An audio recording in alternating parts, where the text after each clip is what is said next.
It's the Real Estate Podcast, brought to you by ANZ Home Loans for financial well-beings. And welcome back to another episode of the Real Estate Breakfast, available on iHeartRadio every morning and also on Spotify and Apple and wherever you get your podcast from. Well, it's Friday, the 2nd of December, and I did mention yesterday, now that we're in December, the Christmas music is only going to get a whole lot worse. And I kid you not, yesterday I walked into a retail shop. The Christmas music was blaring so loud. In fact, it was a Christmas song I'd never heard of, but it did make me do a U-turn. It really does tell me that I've got to do my Christmas shopping in October. And what about you, Rich Harvey? Do you like Christmas music? Well, mate, I'm the opposite to you. I love the Christmas music, mate. I can't understand why you don't get in the spirit of it, mate. It should be making you pull out your wallet and spend more, to be honest with you. Well, so I just know it, because for me, when you hear that music, it's like, oh, holidays, family, celebrating Christmas Day. Like, it just brings a smile to my face. Yes, a little bit cynical when it comes to Christmas music for sure. Now, when you're trying to buy your first property, make sure that the expectations are met with the affordability factor. Some first home buyers, not all, are gunning for that champagne property taste with only half a cup of flat beer reality. Because at the end of the day, Rich, it's all about getting into that home ownership that you can afford. Yeah, look, I've seen a lot of young home buyers have completely unrealistic expectations. You know, they've been living in literally their parents' mansion by the beaches, and they expect to move into a lovely 4-bedroom house with a pool and flat backyard, you know. But look, for a lot of my friends and I, when we first started out, we didn't have a lot of money and you had to buy an apartment. You know, friends of ours, they just started buying a little 1-bedroom apartment in DY. They saved up their deposit, and then from there, they were able to save money and get into a house. So you've just got to get onto the property ladder at some point without being too precious about the kind of property that you get into. It's your weekday real estate breakfast with news, interviews and predictions every morning on the Real Estate Podcast. We talk with leading property commentators with analysis, predictions, forecasts and what's trending every morning from 6:30.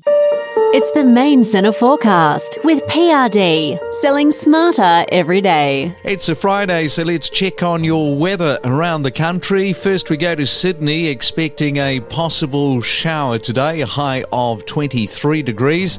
Should be mostly fine and sunny in Melbourne with 24. Brisbane expecting a shower or two with 23. And the place to be is Perth with blue skies and sunshine with 25 degrees. We are just as addicted to property as you are. Every weekday morning from 6:30. Let's Talk Property, a podcast series with Rich Harvey. Well, the Christmas holiday season is often called the silly season for a very good reason. We're all running around like headless chooks, trying to make deadlines, attending Christmas parties, school events, social gatherings, and of course, finishing off the working year.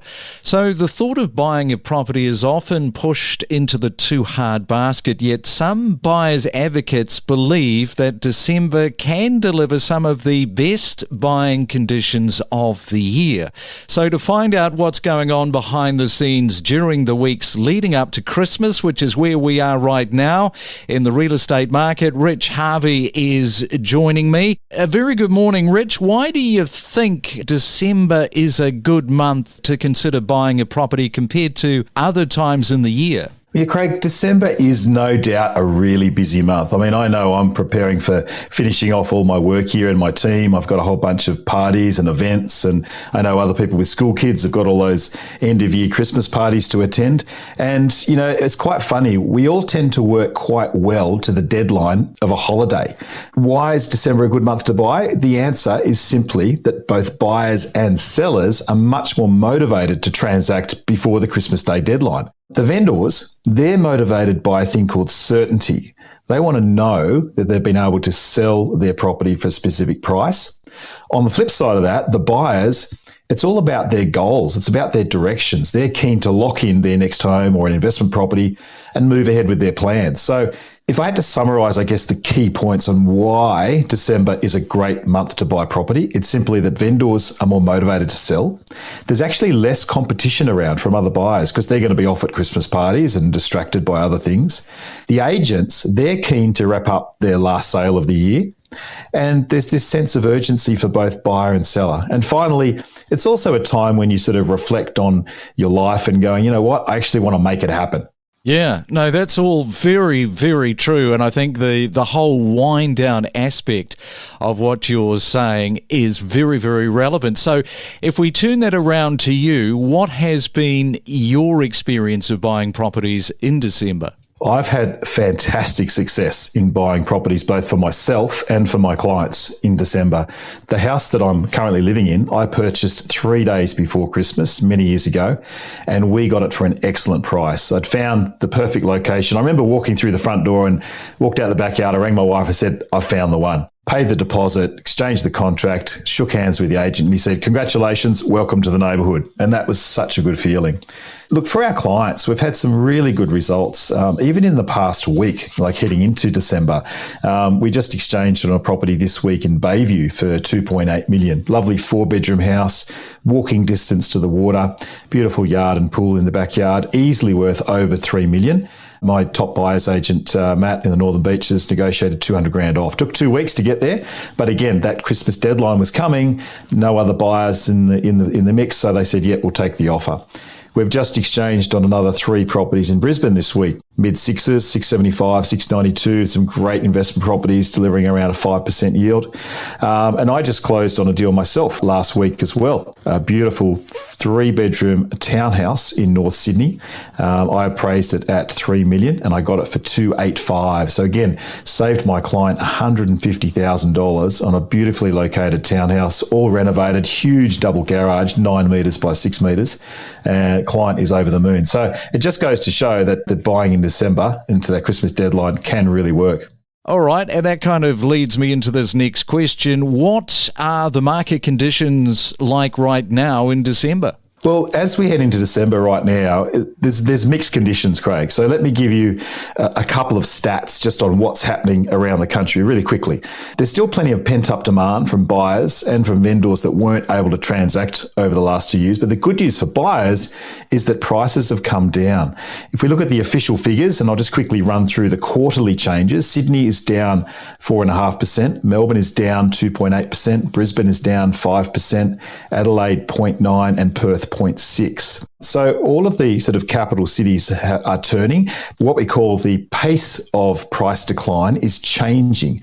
So if you look at the prices year on year, Sydney is down 10.6%, Melbourne is down 6.9%, Brisbane is still up 3.8%, Adelaide up 13%, and Perth up 3.8%. So when you look at all these figures, Craig, you can't just say, look at a figure at 1 week and say that's the market. You've got to look at these trends that are happening over time.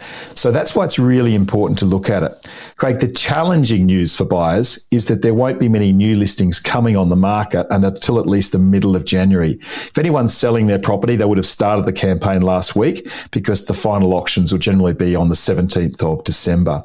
And listing volumes are still down 27%. So it's no wonder that you've got buyers scrambling over each other to find quality properties. So I think the summary answer to your question is, look, there's a mixed bag of results out there. Some properties are selling very close to their asking price. Some are even going over reserve, while others are selling at a significant discount. It all just depends on where the property is located and how it's presented and marketed.